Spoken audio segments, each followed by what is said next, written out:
that number was down to nearly 4. If the addition of computers to classrooms were a cure, there would be evidence of it by now. There is not. Test scores have barely budged. There must be a better explanation than more computers and technology. Another camp blames the students and their parents.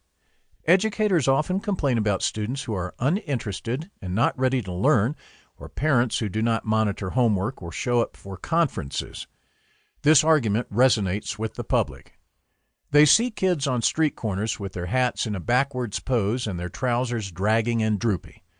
Indeed, just to exacerbate the problem facing schools, the number of students from minority backgrounds who have historically performed least well in U.S. schools has skyrocketed in recent years, from just over 20% in the 1970s to around 35% today.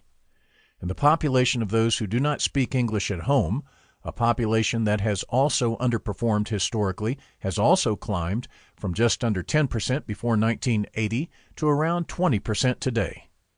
These factors certainly make a school's job harder. But there are anomalies to this generalized explanation that suggest that this is not the root cause of school struggles either. Many schools where these least promising children dominate the enrollment have comparable results to schools with more affluent populations. Take the example of Montgomery County Public Schools in Maryland, which has divided its schools into 2 categories: red zone schools, which are those highly affected by poverty, and green zone schools, which are not. Ever since the district identified the red zone schools and began treating them differently from their green zone counterparts, performance by minority students in the red zone schools has soared to the point where it now approaches that of the predominantly white students in green zone schools. Furthermore, the entering quality of students tells us nothing about how the schools themselves are operating once the students are in the classroom. There has to be a better explanation than simply blaming the students. Could it be that the U.S. teaching model is simply broken compared to other models in other countries? Picture a school in which, in every classroom, the teacher stands at the front of the room and lectures all day at the students. The students never speak. And even if they do not understand a concept, they never ask for help. The teacher just keeps lecturing. Exams test rote memorization. Now, contrast this with a class in which the teaching methods are more varied and the environment more energetic. Yes, the teacher lectures, but students frequently raise their hands to participate in discussions. Other times, students do work while the teacher walks around and offers a helping hand. And at still other times, students work on fun projects in groups. Which school is better?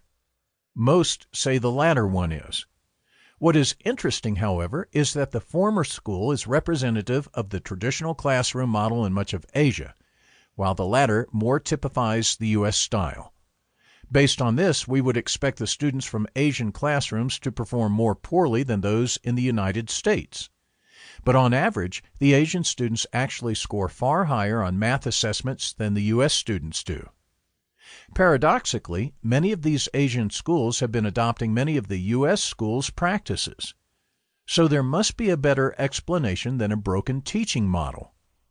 Then the teachers' unions must be the problem. Many make the argument that unions force school districts to put a higher priority on the needs of the professionals working in the system than on the students' needs. If we could free the schools from the union stranglehold, the logic goes, the schools would better serve their students. Like all explanations, this may be true to a degree, but as the definitive explanation, it does not hold up. The Montgomery County Public Schools District, for example, has a strong teachers union, whereas the Charleston County, South Carolina district has no teachers union. And yet, students in Montgomery County Public Schools outperform those from Charleston. Indeed, some chartered schools in the United States, which are free from the constraints of teachers unions, perform no better, and sometimes perform even worse, than the unionized schools. So solving the union problem may not solve the school's problem.